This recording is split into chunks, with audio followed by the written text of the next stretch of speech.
तर Lions club of Khed city आयोजित Lions क्रीडा महोत्सव 2025 आयोजित क्रिकेटचे फायनल सामने चांगलेच रंगलेत। खेडमधील क्रीडाप्रेमींनी मोठ्या प्रमाणात हे सामने पाहण्यासाठी हजेरी लावावी। यावेळी प्रथम पारितोषिकांचे मानकरी ठरलेत ते टच ग्रुप आणि आदर्श कुंभारवाडा हे द्वितीय पारितोषिकाचे मानकरी ठरलेत आणि तृतीय पारितोषिकाचे विजेते ठरलेत ते खोंडा ग्रुप। विजेत्यांना आकर्षक चषक आणि पारितोषिक देऊन गौरवण्यात आलं। यानंतर प्रशासकीय कर्मचाऱ्यांनी देखील विरंगुळा म्हणून क्रिकेटचा सामना खेळला। तरी 8 जानेवारीपासून शरीर सौष्ठव स्पर्धा खेळवली जाणार असून या स्पर्धांचा आनंद घेण्यासाठी आपण उपस्थित राहावं असं आवाहन देखील लायन्स क्लबच्या पदाधिकाऱ्यांनी केले। लायन्स क्लब खेड सिटीच्या वतीने लायन्स क्रीडा महोत्सव 2025 आयोजन केलं होतं आणि पहिल्या टप्प्यामधील क्रिकेट स्पर्धांचं आयोजन केलं आणि त्याचा आज समारोपाचा दिवस आहे। आजच्या या क्रिकेटच्या स्पर्धेमध्ये एक चांगला खेळ रसिकांना बघायला मिळाला आणि आजच्या या बक्षीस वितरणाच्या प्रसंगी टच ग्रुपचे जे संघाचे सर्व जे खेळाडू होते त्यांनी उत्कृष्ट असं खेळ या ठिकाणी करून दाखवला। ते प्रथम पारितोषिकाचे विजेते ठरले।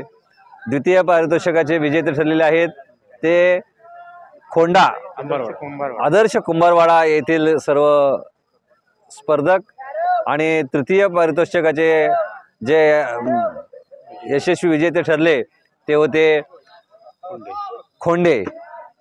आज अशा या तिन्ही स्पर्धांमध्ये विजेते झालेल्या सर्व संघांचं लायन्स क्लबच्या वतीने पुनश्च मनपूर्वक आभार, धन्यवाद आणि त्यांना पुढील वाटचालीस शुभेच्छा।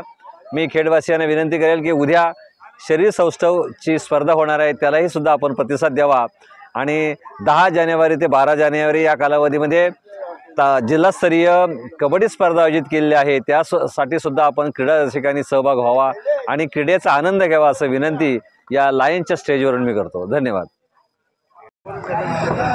त्याचप्रमाणे या क्रीडा महोत्सवामध्ये प्रशासकीय सेवेत काम करणारे जे अधिकारी आहेत आणि कर्मचारी आहेत त्यांना आपल्या व्यस्त कामातून विरंगुळा मिळावा म्हणून लायन्स क्लबने खास करून ह्या स्पर्धेचं आयोजन केलं होतं आणि या क्रिकेट स्पर्धेमध्ये पंचायत समिती खेड येथील सर्व कर्मचाऱ्यांनी एक उत्कृष्ट आणि चांगला खेळ करून दाखवला आणि त्यांचं प्रशासकीय या स्पर्धेमध्ये प्रथम क्रमांक आला। त्यांचंही लायन्स क्लबच्या वतीने खूप खूप अभिनंदन। तर आजपासून सुरू होणाऱ्या खेड लायन्स क्रीडा महोत्सव 2025 आयोजित भव्य दिव्य तालुकास्तरीय बॉडी बिल्डिंग स्पर्धेची सुरुवात होते आहे आणि त्यामुळे या स्पर्धेमध्ये बहुसंख्येने स्पर्धकांनी सहभागी व्हावं आणि प्रेक्षकांनी देखील स्पर्धा पाहण्यासाठी बहुसंख्येने यावं असं आवाहन खेडमधील प्रसिद्ध जिमचे मालक यांनी दीपवाहिनीजवळ बोलताना आपल्या प्रतिक्रिया व्यक्त केल्यात। नमस्कार मित्रांनो, मी सूरज रमेश पाटणे, तुम्ही सर्वजण मला ओळखत असालच। आजचा विषय असा आहे की Lions club of Khed city आयोजित क्रीडा महोत्सव, त्या महोत्सवामध्ये भव्य दिव्य अशी तालुकास्तरीय शरीर सौष्ठव स्पर्धा लायन्स क्लब आयोजित केलेली आहे। तरी या स्पर्धेमध्ये जास्तीत जास्त स्पर्धकांनी भाग घ्यावा। तसेच खेडच्या सर्व नागरिकांना मी विनंती करतो की या स्पर्धेमध्ये जेवढे पण स्पर्धक उतरणार आहेत त्यांना तुम्ही पाठिंबा देण्यासाठी लायन्स क्लब खेड सिटी आयोजित भव्य दिव्य अशी शरीर सौष्ठव स्पर्धा यांनी आयोजित केलेली आहे। त्या स्पर्धेमध्ये तुम्ही येऊन सर्वांनी उत्साहाने आनंदाने या स्पर्धेचा लाभ घ्यावा।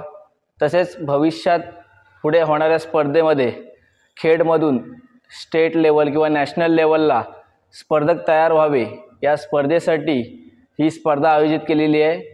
त्यामुळे सर्वांनी या स्पर्धेचा लाभ घ्यावा आणि जास्तीत जास्त स्पर्धकांनी या स्पर्धेमध्ये भाग घ्यावा। खेड सिटी आयोजित भव्य क्रीडा महोत्सव 2025 या महोत्सवामध्ये प्रथमच तालुकास्तरीय शरीर सौष्ठव स्पर्धा आणि मेन फिजिक्स स्पर्धा आयोजित केलेली आहे। तरी तालुक्यातील जास्तीत जास्त स्पर्धकांनी त्यामध्ये सहभाग घ्यायचा आहे आणि ही स्पर्धा यशस्वी करायची आहे। तसेच प्रेक्षकांनाही ही स्पर्धा अतिउत्तमरित्या बघण्यासाठी व्यवस्था केलेली आहे। जास्तीत जास्त प्रेक्षकांनी त्याला प्रतिसाद द्यायचा आहे। लायन्स क्लबचा मूळ उद्देश असा आहे की स्थानिक लेवलच्या खेळाडूंना प्रोत्साहन मिळावे आणि त्यांच्या पुढे त्यांना एखादं जिल्हास्तरीय राज्यस्तरीय त्यानंतर नॅशनल स्तरापर्यंत जाण्यासाठी त्यांची ही एक धडपड आहे।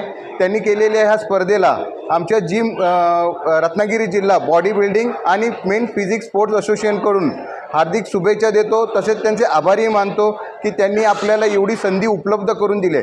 तरी खेड तालुक्यातल्या जास्तीत जास्त स्पर्धकांनी यामध्ये सहभाग घेऊन ही स्पर्धा यशस्वी करण्यासाठी प्रयत्न करावे.